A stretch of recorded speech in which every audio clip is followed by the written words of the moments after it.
जी, हम इस वक्त मौजूद हैं शारा फैसल के PNS महरान पे, जहां पर दहशतगर्दों ने आज अमेरिकन साख्ता तैयारा P-3C ओरियन तैयारे को निशाना बनाया है। दहशतगर्दों ने आज पाक बहरिया के एक बार फिर उसको निशाना बनाया है। और हम इस हवाले से बात करते हैं अपने नुमाइंदे राणा खालिद साहब से, जो जब का वाक़या हुआ और उस वक्त से लेकर अब तक जो है वो इस कार्रवाई के साथ हैं और वो फौरी मौके पर पहुंचे जैसे ये धमाके की इत्तला मिली। और अब तक देख रहे हैं कि उस तरफ ऑपरेशन भी जारी है। कमांडोज का, नेवी के एहलकार हैं और मिलिट्री के जो एहलकार हैं वो इस ऑपरेशन में हिस्सा ले रहे हैं। आइए हम पूछते हैं राणा खालिद से कि वो इस ऑपरेशन में उन कमांडोज को किस हद तक कामयाबी हुई। जी राणा साहब, आप बताएं कि इसके क्या वाक़या हुआ और ये किस तरह हुआ, आप फौरी पहुंचे, आपने क्या देखा? मतलब साहब, ये 10 बजे के बाद की बात है कि जब अचानक 2 धमाके हुए यहाँ पर। उस धमाके के बाद यहाँ पे शदीद फायरिंग का सिलसिला शुरू हो गया। इसके फौरी बाद में जो है वो गौर पहुंचा और यहाँ पर जैसे कि आप देख सकते हैं पीछे के वहाँ पर आग के शदीद वहाँ पे जो है बरगुले वहाँ पे थे और धुआं के बादल वहाँ पर रूनुमा हो रहे थे। फिर एक के बाद दिखे 2 मजीद धमाके हुए, जिसके फौरी बाद इस तमाम इलाके को ये, क्योंकि पाकिस्तान एयरफोर्स बेस फैसल है जहाँ पे ये सारी कार्रवाई हुई है दहशतगर्दी की, ये PNS महरान जहाँ पे नेवी के तैयारों की आमदरस होती है, उनके अपने ऑफिशियल तैयारे जो हैं यहाँ पर मौजूद होते हैं। और यहाँ पर जब ये तमाम वाक़या जब रूनुमा हुए, तमाम इलाके को कॉर्डन ऑफ कर दिया गया और ये इस पूरे इलाके में फौरी तौर पर जो है आर्मी और रेंजर्स के अफसरान और एहलकार जो है अंदर चले गए और उनके अंदर दाखिल होने के फौरी बाद ही शदीद फायरिंग का सिलसिला जारी रहा, जो कि अभी तक जुगा तो जारी है। अब तक के जो है अब तक के मुताबिक तकरीबन 11 जो है धमाके रूनुमा हो चुके हैं। ताहम ये भी गैर मुस्तकिल इत्तलात मौसूल हो रही हैं कि यहाँ से कई गिरफ्तारियाँ भी अमल में आ चुकी हैं। ताहम 2 दर्जन से ज़ायद जो रेंजर्स की गाड़ी थी उस तमाम ऑपरेशन को मुकम्मल करने के बाद वहाँ से जा चुकी हैं। ताहम उनके जाने के फौरी बाद एक 11वां ब्लास्ट भी हुआ, जिसके बाद यहाँ पे आग लग गई। और अब भी आप जैसे देख सकते हैं कि वक्फे से यहाँ पर शरीर आप जब से पहुंचे हैं, जैसे ये रेस्क्यू की टीमें थी, एम्बुलेंस थी, उनको अंदर नहीं जाने दिया, सिटी से गवर्नमेंट को रोका गया, उनकी जो एम्बुलेंस थी रोका गया है। तो क्या नेवी के जो कमांडोज हैं, मिलिट्री के जो कमांडोज हैं वो इस ऑपरेशन में हिस्सा ले रहे हैं? क्या ऐसी वजूहत है कि क्या वो जो हमलावर हैं वो इतने तरबियत याफ्ता हैं कि उन कमांडोज को इस ऑपरेशन में वो कामयाबी नहीं मिल पा रही? जी, जब ये वाक़या रूनुमा हुआ तो उसके फौरी बाद इस तमाम इलाके को बंद कर दिया गया था,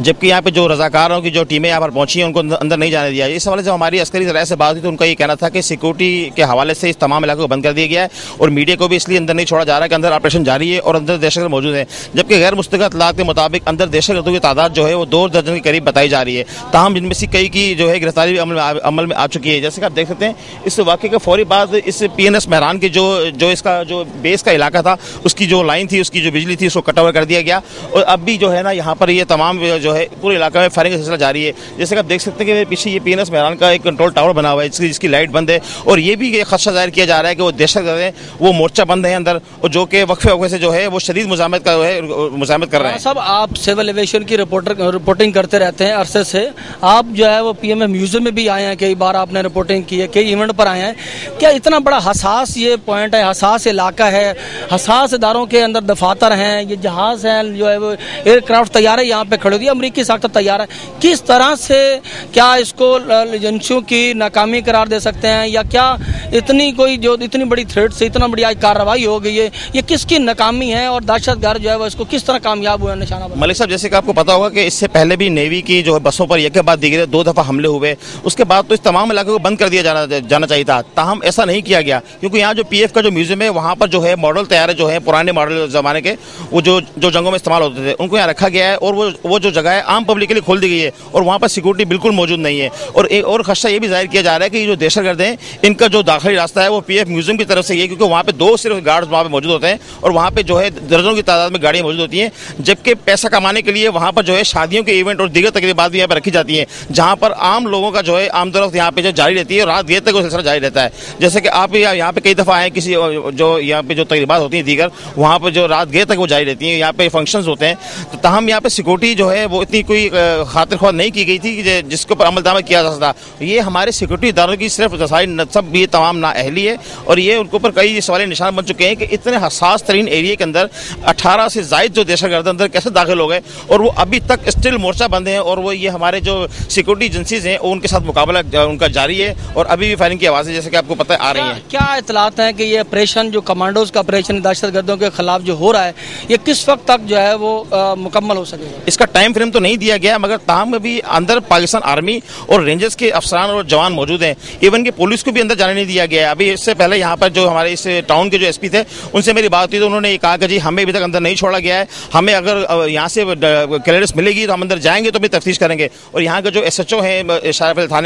थाने के वो भी यहाँ पर मौजूद थे, उनको भी अंदर नहीं छोड़ा गया। और जैसा कि आपको देखा कि यहाँ पर 2 दर्जन से जायद जो है रजाकारों की जो एम्बुलेंसेज थी उनको भी अंदर जाने नहीं दिया गया। अच्छा, इसमें कोई गिरफ्तारियाँ, कोई हलाकतें, कोई दहशतगर्दों की हलाकत के बारे में या कोई और जो यहाँ पे ऑपरेशन में हिस्सा ले रहे एहलकार या जो लोग यहाँ पे जो रहते हैं या अफसरान रहते हैं उनके कोई हलाकतों की या कोई जख्मियों की इतलात है? एनी शाहिदीन का तो ये कहना था कि वाकई के फौरी बाद यहाँ से एक एम्बुलेंस जो बाहर निकली थी जो कि यहाँ से एक PNS शिफा की जानिब जो रवाना की गई है उसमें कुछ 1 या 2 जख्मियों को यहाँ से ले जाया गया है। ताहम जो है नेवी के जो तर्जुमान है उन्होंने 4 अफराद की हलाकतों की तस्दीक की है, जबकि गैर मुस्तक़िल इतलात के मुताबिक यहाँ पर 6 से ज़ायद अफराद हलाक हो चुके हैं, जबकि मुतअद्दिद अफराद के जख्मी होने की इतलात मौसूल हुई है। जबकि ये भी इनके इम्कान ज़ाहिर किया जा रहा है कि उन जख्मी होने वालों में जो दहशतगर्द जो इस ऑपरेशन में जो उनके साथ मुजामत कर रहे थे सिक्योरिटी फोर्सेज के साथ, कई दहशतगर्दों को जख्मी हालत में गिरफ्तार किया गया है और कई को वैसे भी गिरफ्तार किया गया और 1 और 2 कई दहशतगर्दों की हलाकत की भी इतलात गैर मुस्तक़िल तौर पर मौसूल हुई है। ताहम अभी तक उसको किसी राणा साहब नहीं किया। देखिए, आपने राणा खालिद साहब की बातें सुनी, जब ये धमाके हुए और फौरी तौर पर जैसे धमाकों की इतला मिली, राणा खालिद साहब जो हमारे न्यूज़ 5 के नुमाइंदे थे यहाँ पे स्पॉट पे पहुंचे, न्यूज़ 5 की पूरी टीम यहाँ मौजूद पहुंची। आप देख रहे हैं कि किस तरह से जो है ये आज पाक बहरिया के इस हदूद में इस हसास इलाके को निशाना बनाया दहशतगर्दों ने। और मैं थोड़ा आपको पहले बताता चलूँ कि 28 और 26 अप्रैल के जो वाक़े हुए हैं उनमें 26 अप्रैल को भी डिफेंस के इलाके में नेवी की बस को ही निशाना बनाया गया जिसमें जो है एहलकार जख्मी हुए थे और इसमें एक शहीद भी हुआ था। जबकि 28 अप्रैल को भी इसी जो है वो कारसाज के मकाम पर नेवी की बस को ही निशाना बनाया गया जो इसी जो है PNS महरान की तरफ से वो निकली थी, जो शारा फैसल पे आप पहुंची थी और मेन गेट पर उसे निशाना बनाया गया था जिसमें कई कीमती जानें ज़ाया हुई थी। अब आप देखें कि ये वही शारा फैसल है जहां 18 अक्टूबर 2007 को मोहतरमा बेनज़ीर भुट्टो शहीद की जब पाकिस्तान आमद थी और उनका जो इस्तकबालिया जुलूस था इसी कारसाज के मकाम पर, शारा फैसल के मकाम पर उन्हें दहशतगर्दों ने खुदकश बम धमाके का निशाना बनाया जिसमें से 150 के करीब लोग जो है वो अपनी जानों से हाथ धो बैठे थे और 500 के करीब जो है उसमें जख्मी हुए थे। इंतहाई हसास ये इलाका है शारा फैसल और ये VVIP मूवमेंट के हवाले से रहता है और ये इर्द गिर्द इसके आमने और सामने दोनों तरफ जो है नेवी के दफातर हैं, नेवी की मूवमेंट रहती है। पाक बहरिया और एयरफोर्स के जो है यहाँ पर दफातर हैं, हसास इदारों के दफातर हैं। आज दहशतगर्दों ने एक बार फिर पाक बहरिया के ही इस हसास इलाके को निशाना बनाया है और जो आज उन्होंने अमरीकी साख्ता तैयारा P-3C